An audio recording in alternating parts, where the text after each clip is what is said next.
Sid Dobrin here with another Inventive Fishing Gear review. In this review, I'll take a look at a couple of lures from Unfair Lures out of Crystal River, Florida. Unfair lures are designed by master angler Paul Van Reenen, and in this video I'll be looking at Paul's Rip and Slash and Paul's Dinkum Mullet.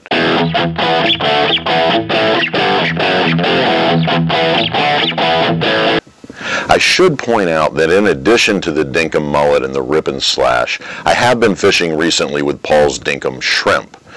But I'm not going to cover that lure in this video, as I tend to think of artificial shrimp as being in a different classification than bait fish imitators like the Rip and Slash and the Dinkum Mullet. So let's start with the Rip and Slash, which is designed to imitate a cigar minnow, or at least a kind of hybrid cigar minnow. Like other Unfair lures, the Rip and Slash features the patented 3D bleeding gill design, which is a kind of flashaboo or crystal flash material molded into the gill plate of the lure, giving the hard-bodied lure a little more movement around the gill area and some texture, and also some added reflective material and color. The bleeding gill is designed to imitate a wounded fish, thus attracting predatory species to take advantage of the opportunity to take a wounded meal. The material also holds scent for those anglers who wish to dip or spray their lures with scent or oils. The body itself is solid and durable. It comes in both 3.5-inch sizes and 2 3/4-inch sizes in about 20 color varieties. Now, I've been fishing with the slow suspending models, which I like because they stay off the bottom and don't quite cause the disturbance of a true topwater, unless you want to retrieve them a bit faster, and then the suspension allows it to come up. There's also a newer topwater model, but I haven't had the opportunity to test that yet, so I won't comment on it other than to say it's available from Unfair Lures. I am appreciative of the fact that Unfair Lures includes a small barrel swivel at the rigging eye of the lure, which allows the lure to swim more freely than if the leader were attached directly to the rigging eye. And the action is great, particularly after you learn the nuance of how the slow suspending lure settles, retrieves, and swims.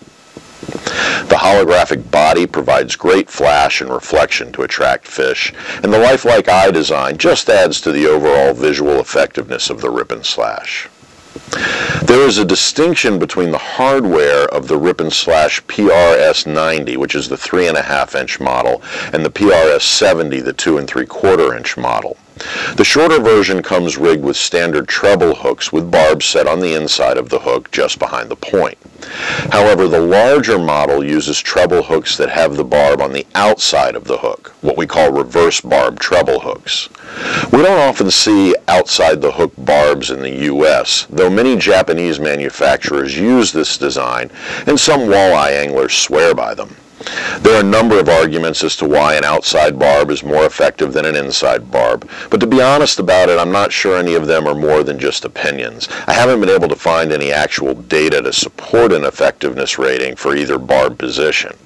However, I will say that the reverse barb hooks that Unfair uses in their lures also have a bend more akin to a circle hook than do standard treble hooks. Thus, the treble hooks on the Unfair lures function like 3 circle hooks, which I do think does add to the likelihood of more efficient hookups. I really like both the castability and retrieve action of the Rip and Slash, and I found it a very productive lure for inshore species like reds and trout. The Dinkum Mullet has all of the same features as the Rip and Slash, but the profile design of this lure is designed to mimic the profile and sonic signature of a finger mullet. The Dinkum Mullet comes in 3 sizes, 2 3/4-inch, 3.5 inches, and 4 3/4 inches, and are available in 10 color variations. I like these mullet patterns, particularly the color variations, all of which tend to be based on more naturally occurring mullet coloration than many other mullet imitators out there. The swimming action is great too, but unlike the Rip and Slash, the Dinkum Mullet requires a faster retrieve in order to maximize the mullet's abilities as a swimmer and a fish attractor. I should point out too that Paul Van Reenen has a great eye for technical detail on both of these lures. For instance, on both the Rip and Slash and the Dinkum Mullet, that the forward hook hanger is set in a transverse position. Thus, when the hook is connected by way of a single split ring, the hook trails back without twisting. Many lures that use a parallel set hook hanger with a split ring leave the hook dangling at an off angle, or many of us end up adding a second split ring to get the right hook hang. This is especially true if you want to switch out the treble hooks for single hooks. So, to wrap this up, I want to congratulate Paul Van Reenen and the team at Unfair Lures for producing some top-notch lures for inshore anglers.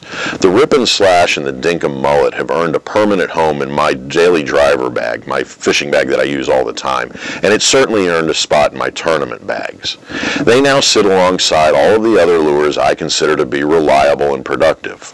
I'm not going to promise that I'm going to fish with them ahead of other lures or more frequently than other lures, but they're definitely part of my first string team from now on because they catch fish, and for me, that's the final mark of a useful piece of tackle. Does it effectively and consistently catch fish? And these do.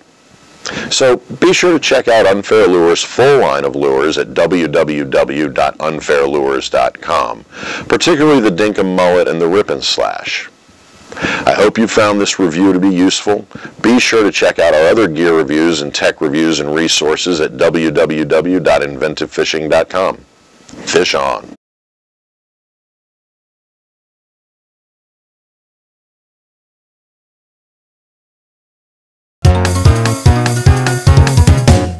Can't.